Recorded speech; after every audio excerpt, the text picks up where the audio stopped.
Hello, everybody. Welcome to Officers Data 247. I hope all of you are doing fine.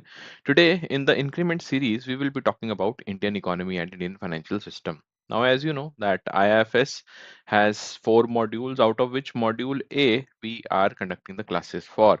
And today is the last unit, that is the 11th unit's discussion, which we will be doing for this particular session.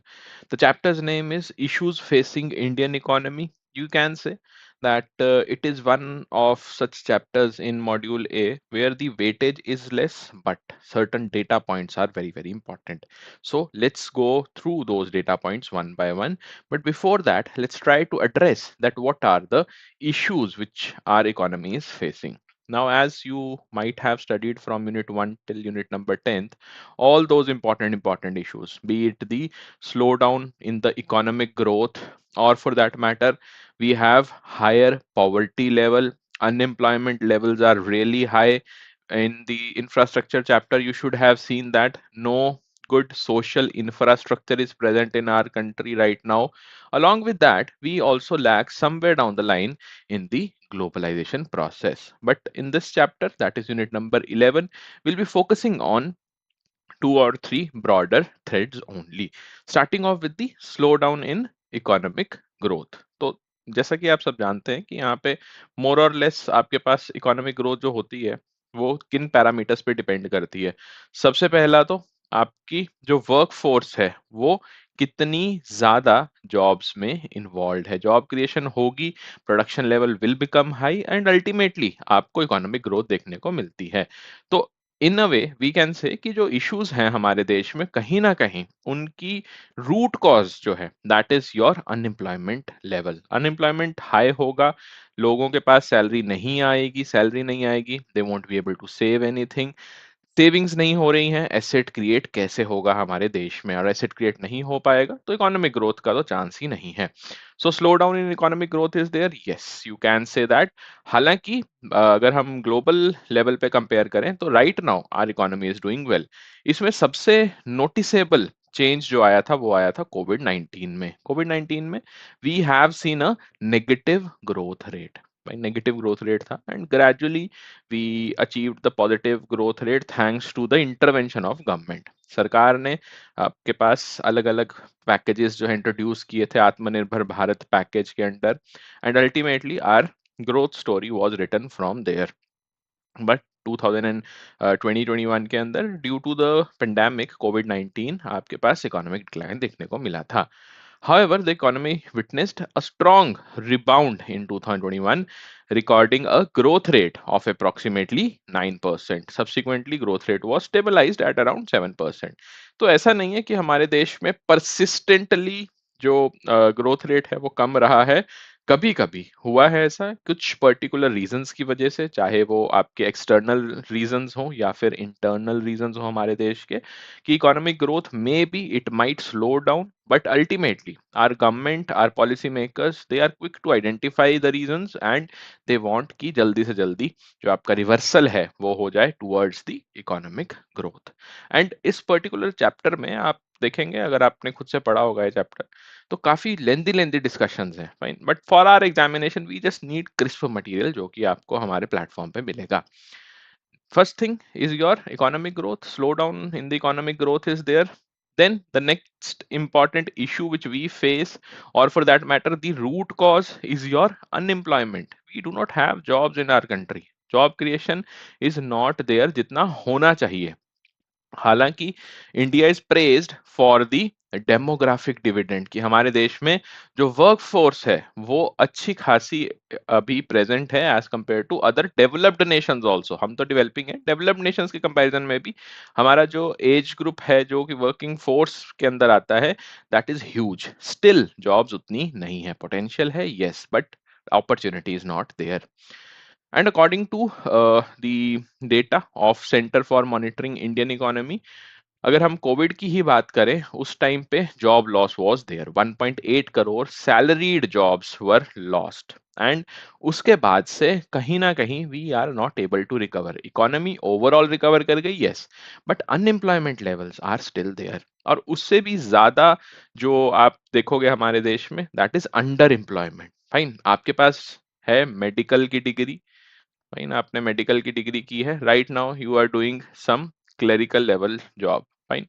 तो हालांकि every job is necessary, but जो आपकी qualification है उसके in line कहीं पे भी नहीं है एक अंडर राइटिंग की job. That is known as under employment. Qualification is much much better, but जो जॉब अपॉर्चुनिटीज आपको मिल रही हैं they do not match at all with your educational qualification. वो हो जाएगी अंडर एम्प्लॉयमेंट। अनएम्प्लॉयमेंट मतलब जॉब ही नहीं है, चाहे आप किसी जॉब को मीनियल जॉब बोलिए या फिर हाई वर्किंग क्लास जॉब बोलिए, वो अवेलेबल ही नहीं है। And as I was telling you 1.8 crore jobs were lost during Covid era. And उस टाइम पे कहीं ना कहीं जो अनएम्प्लॉयमेंट रेट था हमारे देश का, इट वाज अराउंड 7.4%। तो अगस्त 2020 का डेटा है ये, जिसके अकॉर्डिंगली आपके पास unemployment rate was 7.4%। But when we talk about the data from the governments end, तो somewhere down the line it was around 5%। और ऑफिशियल डेटा फॉर 2021-22 says कि जो आपके अनएम्प्लॉयमेंट रेट है दैट वाज 4.1% ओनली। तो देखो, हमारे कंट्री के अंदर चाहे आपके पास इश्यूज हैं, बट उनसे भी बड़ा इशू ये है कि हम मैप नहीं कर पाते। वी आर नॉट सर्टन कि हमारे कंट्री में कौन सा इशू सबसे ज्यादा हाईलाइट होना चाहिए, बिकॉज नंबर्स ही डाइवर्जेंट है। सम नंबर्स विल से कि हाँ 7% से अबव है unemployment, some will say only 4% is there. तो आप एक्शन कब लोगे जब आपको बेंचमार्क ही नहीं पता? Fine, that is another issue which our Indian economy faces, but for our examination ये पता होना चाहिए slow down in economic growth है, अंडर एम्प्लॉयमेंट है, अनएम्प्लॉयमेंट है, difference between under employment and unemployment you must know. फिर आ जाते हैं एक ऐसा इशू जो कि हम ज्यादा डिस्कस नहीं करते। जब हमारा देश आजाद हुआ था उस टाइम पे the most important sector was termed as the primary sector, right? हमने ये हमारे इकोनॉमिक प्लानिंग चैप्टर में भी पढ़ा है that primary sector was the most talked about sector. सरकार बहुत ज्यादा ध्यान दे रही थी प्राइमरी सेक्टर एक्टिविटीज पे, बट ग्रेजुअली जैसा देखा गया आजादी के 30, 35, 40, 50 साल के बाद कहीं ना कहीं एग्रीकल्चर को हिट मिला और उन्होंने उतना अच्छा परफॉर्म नहीं किया, प्राइमरी सेक्टर ने उतना अच्छा परफॉर्म नहीं किया हमारी इकोनॉमी में। रीजन क्या थे? it was lack of the effort from the end of our government, right? You will only blame the government। Reason क्या है? आप अपॉर्चुनिटीज उतनी प्रोवाइड नहीं कर रहे हो इन दी एग्रीकल्चरल फील्ड।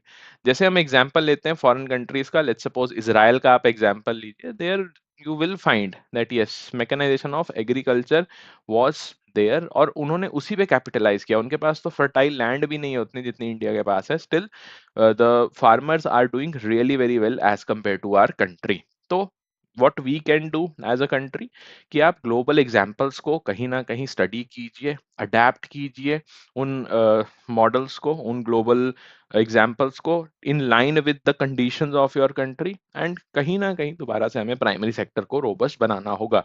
और ये हम सिर्फ बातें नहीं कर रहे हैं। प्राइमरी सेक्टर का जो पहले कंट्रीब्यूशन होता था हमारे देश के जीडीपी में, इट वाज ग्रेटर देन 30%। एक टाइम था 30% से भी ज्यादा कंट्रीब्यूशन जीडीपी में होता था प्राइमरी सेक्टर का। अब ये सिर्फ और सिर्फ 16% रह गया है, हाफ के अराउंड ही रह गया है as compare to the earlier times. So ध्यान देने की जरूरत है। Yes, there are challenges in agri and allied sectors, no doubt about it, but can we replenish our agricultural activities again? दोबारा से क्या हम उनको robust growth दे सकते हैं? Definitely। Despite the recent growth in India's GDP, agricultural sector has not shown equivalent progress। और economic survey में भी ये चीज हाईलाइट हो चुकी है multiple times that the annual growth rate has been around 3 to 5%। 3 से 5% के बीच में ही आपका एनुअल ग्रोथ रेट रहता है। अगर हम बात करें लास्ट ईयर के कंपैरिजन में इस साल का, ऐसे जो मतलब 2024-25 के कंपैरिजन में 25-26 का कितना रहा, like that. And this is not a good number because overall हमारा जो कंट्रीब्यूशन है इट हवर्स अराउंड 16% ओनली। अगर हमें मोर देन 40% लेकर जाना है number, we have to have at least the annual growth rate as 9 to 10%। अभी के लिए करंट स्टेटस अगर हम देखें तो 1.4% is the growth rate, annual growth rate, which is nothing. Fine.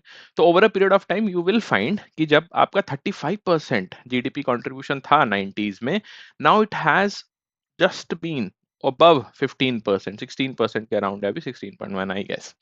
Okay, तो that is also one of the important issue which our economy is facing. और इसको हम इशू क्यों मान रहे हैं? देखो, सबसे इंपॉर्टेंट चीज, हम इसको इशू इसलिए बोल रहे हैं बिकॉज हमारी जो वर्क फोर्स है, fine, जो कि उस एज ग्रुप में है इंडिविजुअल्स जो कि काम कर सकते हैं, ये वर्क फोर्स हमारी greater than 50% is involved in the primary sector only.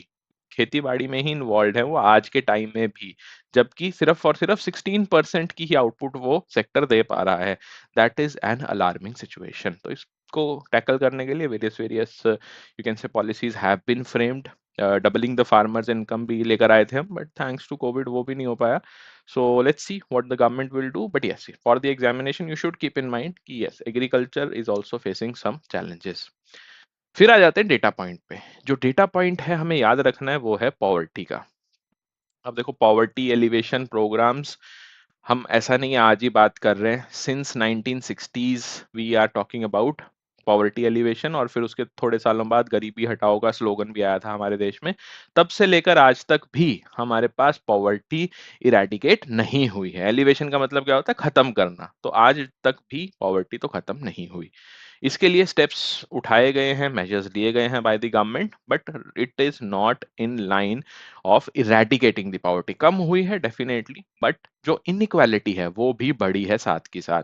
जो रिच पीपल है they are getting richer, poor people unfortunately they are getting more poor.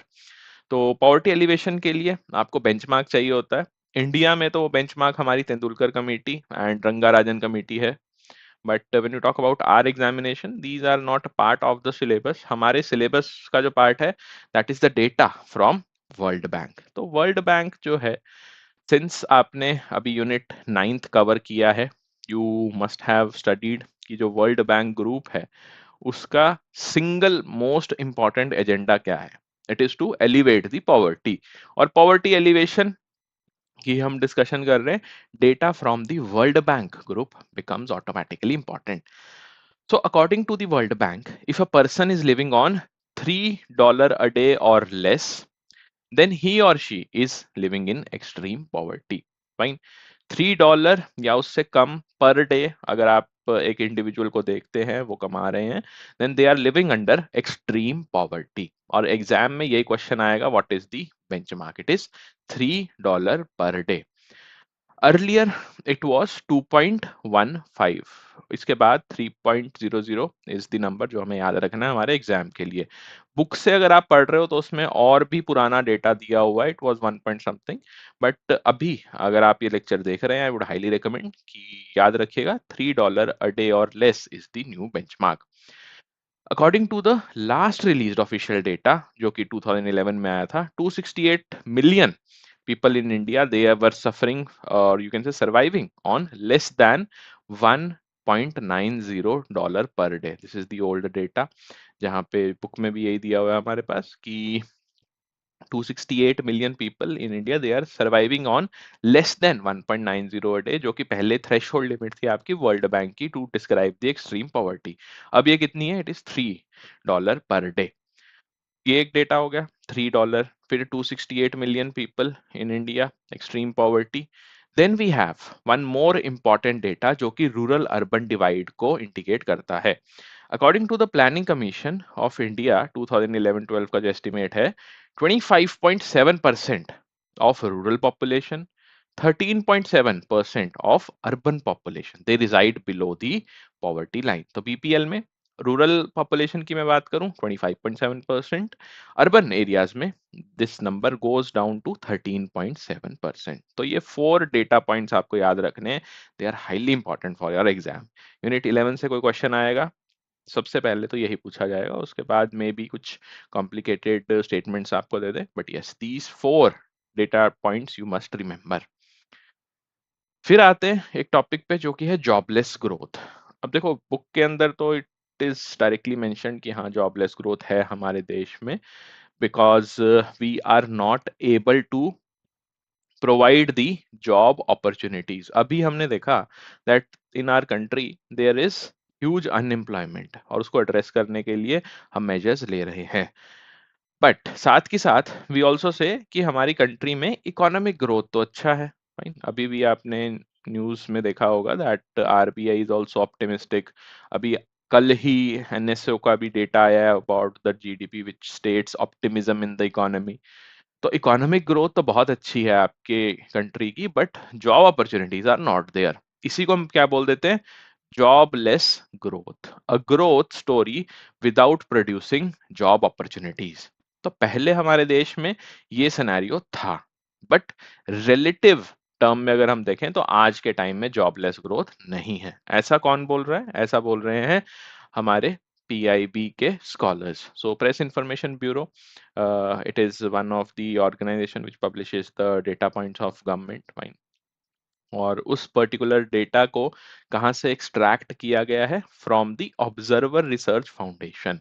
तो ओआरएफ एक फाउंडेशन है जो कि various various scholarly articles publish करते रहते हैं। उन्होंने एक पर्टिकुलर आर्टिकल पब्लिश किया था, busting the myth of jobless growth, insights from data theory and logic. और इस पर्टिकुलर रिपोर्ट को फ्रॉम ओआरएफ अडॉप्ट किया है और कहीं ना कहीं रिलीज भी किया है पीआईबी ने, फाइन, अपनी वेबसाइट पे पब्लिश भी किया है डेटा दैट अब हमारे पास जॉबलेस ग्रोथ नहीं है। जॉबलेस ग्रोथ का ऑफिशियल या फॉर्मल आप बोल सकते हो डेफिनेशन क्या होती है? It is an economic phenomena in which economy grows while maintaining और लोअरिंग द एम्प्लॉयमेंट लेवल।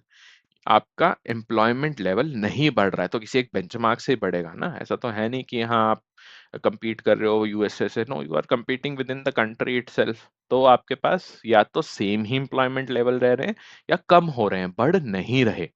उसको हम क्या बोल देते हैं? Jobless growth. और पीआईबी ने जो डेटा पब्लिश किया था उसके अकॉर्डिंगली यू विल फाइंड कि जो हमारी एम्प्लॉयमेंट है, हमारे देश में जो एम्प्लॉयमेंट है between the time 2016-17 and 2022-23, it has grown by 36%। तो एम्प्लॉयमेंट लेवल्स बढ़े हैं, नो डाउट अबाउट दैट।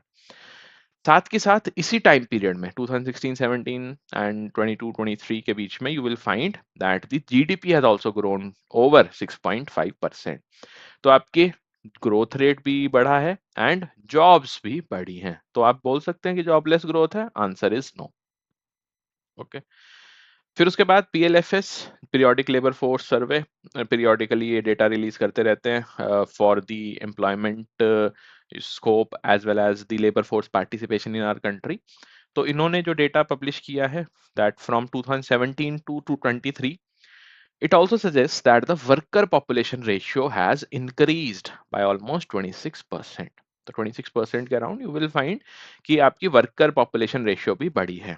तो via these two pointers PIB claims कि अब आपके पास जॉबलेस ग्रोथ नहीं है। Contrary to the claims of jobless growth, the data shows employment is increasing as well as your GDP numbers are also high। Okay. तो अगर आपसे कोई discuss करे जॉबलेस ग्रोथ का फिनोमिना क्या है, I hope you will be able to tell them as well as answer की jobless growth है या नहीं है हमारे देश में। फिर आते हैं इंपॉर्टेंट डेटा पॉइंटर्स पे अगेन। राइजिंग इनइक्वालिटी, सबसे ज्यादा जो कंसर्निंग एरिया है हमारे देश का वो यही है दैट इनइक्वालिटी इज राइजिंग। अगर हम बात करें इनइक्वालिटी की, तो जो नेशनल इनकम है उसमें सबसे ज्यादा इनइक्वालिटी अगर किसी देश में है वो हमारा ही देश है। तो according to the World Inequality Report, India is now one of the world's most unequal country. Most unequal country. हो सकता है हमारे देश से और भी ज्यादा अनइक्वल कंट्रीज हों, बट जिस लीग में हम आते हैं उसमें अगर हम कंपेयर करें कंट्रीज के साथ, तो we are one of the most unequal country. और इसका डेटा जो है हमें याद रखना है दैट जो टॉप 10% पॉपुलेशन है हमारे देश की, उनके पास है 57% ऑफ द नेशनल इनकम। और अब ये बढ़ भी गया है, फाइन, इट हैज इंक्रीज्ड। अब और ज्यादा कंट्रास्ट आपको देखने को मिलेगा। तो नंबर आपने 57% याद रखना है। टॉप 10% दे होल्ड 57%, इतना तो आप याद रखोगे ही। साथ के साथ जो एक इम्पॉर्टेंट पॉइंटर है कि जो टॉप 1% है, टॉप 10 तो 57 होल्ड कर ही रहा है, बट जो टॉप 1% है they are holding 22% of this 57%। तो जैसे जैसे आप नेशनल इनकम में अपवर्ड्स जाते हैं यू विल फाइंड कि जो कंट्रास्ट है, इनइक्वालिटी है, वो उतनी ही ज्यादा बढ़ जाएगी। Fine। उसके अलावा अगर हम बात करें कि हमारे जो पुअरेस्ट 50% लोग हैं हमारे देश के, इट हैज फॉलन टू 13%। जो नेशनल इनकम अर्न की जा रही है via various jobs by the poorest 50% of our nation, it is only what 13%। सिर्फ और सिर्फ हमारे देश के 13% नेशनल इनकम जो है ये होल्ड करते हैं 50% लोग, एंड 10% होल्ड करते हैं 57%। टॉप 1% जो है वो होल्ड करते हैं 22% of this 57%। Okay, so I hope that you will revise these data points, and in case you have any doubt regarding this particular lecture, feel free to ask me in the comment section. Okay, so these are the questions. If you want to attempt, you can. And when we talk about the JAIIB increment महापैक, जो कि आपको हर एक possible scenario से cover करवाता है syllabus, as well as provides the avenue for practice. If you want to enroll in this pack, you can directly call us on 0981 981 9247। मिलते हैं अगले वीडियो में। Till then, goodbye everybody. Take care.